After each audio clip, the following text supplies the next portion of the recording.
Assalamualaikum warahmatullahi wabarakatuh, sahabat maupun rekan tani. Sekarang ini kita akan membuat pupuk peram untuk tanaman cabai dengan populasi 5.500 batang. Di sini komposisinya kita menggunakan pupuk Vertipos. Ini 3 sak atau 150 kilo. Ini sebetulnya isinya Vertipos ya, tapi karena lama di gudang karungnya bocor, jadi kita tempatkan di karung yang lain. Baru ditambahkan pupuk kandang sapi 300 kilo, kemudian pupuk kamas 100 kilo atau 2 sak, dan NPK 16 25 kilo. Di sini kita pakai merek NPK 16 Yara ya. Terus ditambahkan zeolit 2 sak atau 100 kilo, dan di sini abu sekam 50 kilo.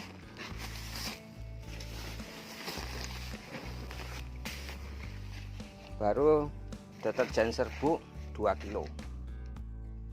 Dari komposisi bahan-bahan untuk pembuatan pupuk peram, di sini yang perlu saya jelaskan tentang penggunaan pupuk kamas, di mana pupuk kamas mengandung unsur kalium, magnesium, dan sulfur yang bisa membuat kondisi fisiologi jaringan serat maupun cairan yang ada di dalam tubuh tanaman menjadi kurang enak dirasa bagi hama maupun penyakit sebagai sumber makanannya.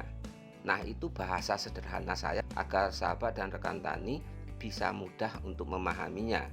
Kondisi ini akan membuat tanaman lebih terjaga dan resiko terserang penyakit juga lebih kecil.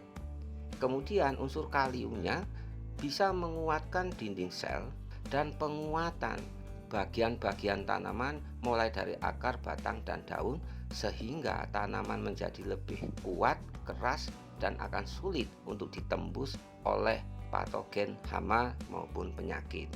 Selanjutnya, dari rencana saya sebelumnya, melalui tabel yang sudah saya informasikan ke sahabat dan rekan tani, di mana pada komposisi bahan saya tidak menyertakan pupuk NPK. Namun, atas pertimbangan pada waktu setelah nanti ditaburkan dan disemprot dengan top SAS, parasut maupun saka, diharapkan pupuk NPK ini akan menjadi sumber makanan yang akan dirombak oleh bakteri.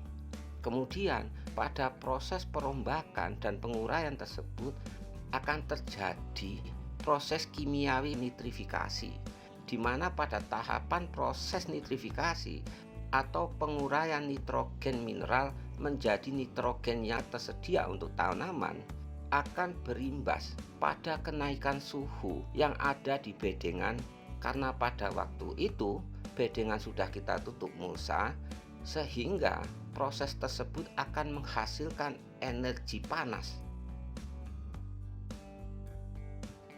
yang nantinya akan menghangatkan bedengan secara konstan dan terus-menerus hingga posisi proses kimiawi nitrifikasi itu sudah berakhir atau berjalan sukses. Selagi proses itu berjalan, suhu yang tinggi akan menghambat perkembangan dari patogen jamur maupun bakteri ataupun telur hama yang sudah ada di bedengan.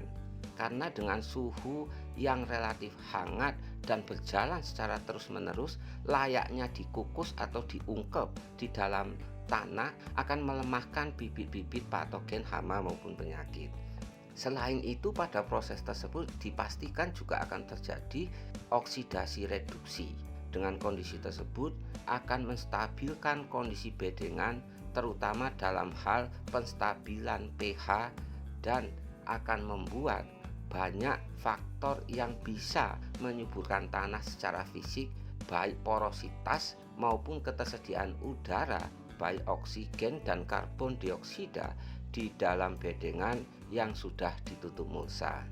Untuk bahan-bahan yang lain seperti dolomit, pupuk kandang, kemudian deterjen, selanjutnya abu sekam, saya rasa itu sering saya jelaskan bahkan di video sebelumnya dalam hal persiapan penaburan dolomit. Jadi demikian ya sahabat dan rekan tani, semoga penjelasan saya ini bisa dipahami dan memberikan manfaat terbaik bagi saya pribadi, sahabat maupun rekan tani sekalian.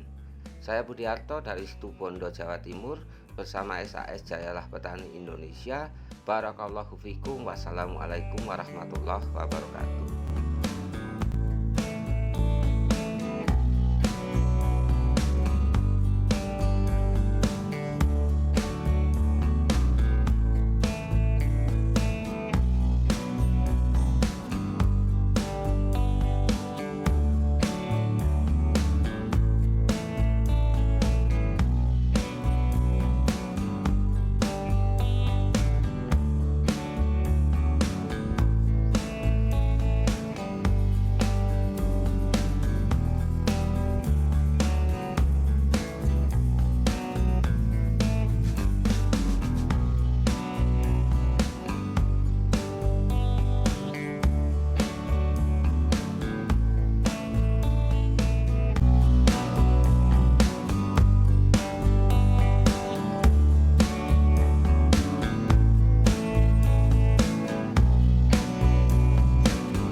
Mantap jadinya, keren.